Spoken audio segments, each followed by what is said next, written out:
Class interval is 25 and 40, तो इसका class mark निकालना है। क्लास मार्क निकालने का फॉर्मूला क्या होता है, ये प्लस ये डिवाइडेड बाय 2। तो 25 प्लस 40 डिवाइडेड बाय 2, 40 और 60 65, 65 अपॉन में 2, इसको इससे काटेंगे तो कितना आएगा 32.5 ही आएगा। समझ में आ गया। A quadratic polynomial whose sum of zeros is 4, यानी कि सम ऑफ जीरोज 4 दे रखा है, प्रोडक्ट ऑफ जीरोज क्या दे रखा है 1 दे रखा है। हमारा इसका एक फॉर्मूला होता है, तो x square minus alpha plus beta x plus alpha beta, तो ये सम ऑफ जीरोज होता है, कितना दे रखा है 4, तो एक्स स्क्वायर माइनस 4 प्लस और अल्फा बीटा कितना दे रखा है हमारा 1, और ये एक्स था, तो x square minus 4x plus 1, तो ये करेक्ट ऑप्शन इस बच्चे ने भी लगा रखा है। अब साइन थीटा दे रखा है 5/13 और हमें कॉस ए की वैल्यू निकालनी है। तो साइन क्या होता है हमारा, तो हमें फॉर्मूला पता है पापा दीदी पियोगे हाँ बेटा, ठीक है। साइन होता है हमारा p/h, यानी कि ये हमारा p है, ये हमारा h है। हमें कॉस निकालना है, यानी कि b/h। तो सबसे पहले हम क्या लगाएंगे, पाइथागोरस थ्योरम लगाएंगे। तो परपेंडिकुलर हमारा दे रखा है 5 और हाइपोटेनस दे रखा है हमारा 30, तो हम बेस निकाल लेंगे। तो बेस निकालने का फॉर्मूला होता है h square minus P square, तो ये हो जाएगा 13 का स्क्वायर माइनस 5 का स्क्वायर। 13 का होता है 169 माइनस 25, तो ये आएगा 144, और 144 जो होता है वो रूट से बाहर निकालेंगे तो 12 होगा। तो ये b अपॉन में h निकालना था, तो b हमारा कितना आया अभी 12 आया, और हाइपोटेनस हमारे 13, तो 12/13 यही बिल्कुल सही ऑप्शन है।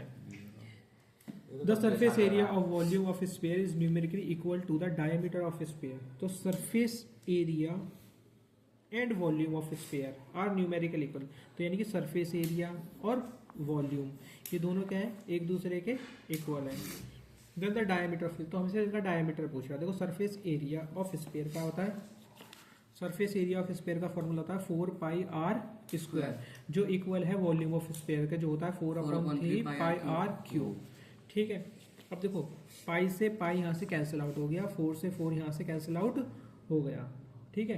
अब देखो यहाँ आर स्क्वायर था और यहाँ आर क्यूब थी, तो भाई यानी कि आर स्क्वायर से अगर मैं छोड़ दूंगा तो एक आर रह जाएगा खाली, और 3 देखो यहाँ पे 1 बचा, तो 3 1 3, तो आर की वैल्यू कितनी आ गई 3 यूनिट। तो करेक्ट ऑप्शन क्या होगा, समझ में आया, बहुत सिंपल था। अगर ये इक्वल दे रखे तो इक्वल भर दो, जो कट रहा है उसे काट दो, इस तरीके से करना है। अगर आता the pair of linear equation 2x plus y is equal to 3, 4x plus 2y is equal to 6, तो इसके अंदर बताना है सॉल्यूशन क्या है। तो हमारा फॉर्मूला होता है a1/a2 is equal to b1/b2 is equal to c1/c2।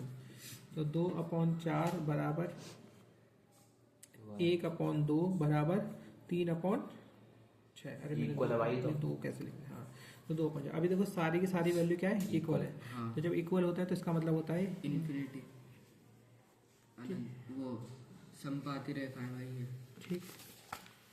असीमित रूप अनेकल, ठीक है। भाई अनेकल भी है, ठीक है। हाँ तो यहाँ पे क्या है इनफाइनाइटली मैनी सॉल्यूशन। अब हमें डिस्टेंस निकालना है, डिस्टेंस फॉर्मूला सब बच्चों को पता ही है। तो ये देखो ये होता है x1, ये y1, ये होता है x2 और ये होता है y2। डिस्टेंस फॉर्मूला होता है x2 माइनस x1 का होल स्क्वायर, तो 3 माइनस 7 का होल स्क्वायर प्लस -1 माइनस 5 का होल स्क्वायर, तो 4 में से 3 का 4 बचेगा, तो 4 का whole square minus minus plus 6। तो देखो एक मिनट रुक जाओ, x2 देखो y2 माइनस y1 का होल स्क्वायर, तो y2 ये यहाँ पे माइनस एक और है, ठीक है ना। तो माइनस माइनस प्लस और प्लस माइनस, तो 4 ही बचेगा, तो 4 4 चौक 16 प्लस 16, तो ये आ गया हमारा 32। तो 32 के फैक्टर कर लो, तो 2 एकम 2, 2 6 12, 2 8 16, 2 चौके 8, 2 4, 2 एकम 2, तो ये और ये तो 4 रूट 2 तो ऑप्शन है, पर रूट 32 ही दे रखा था, ये रूट 32 ही आंसर होगा। आगे देखो।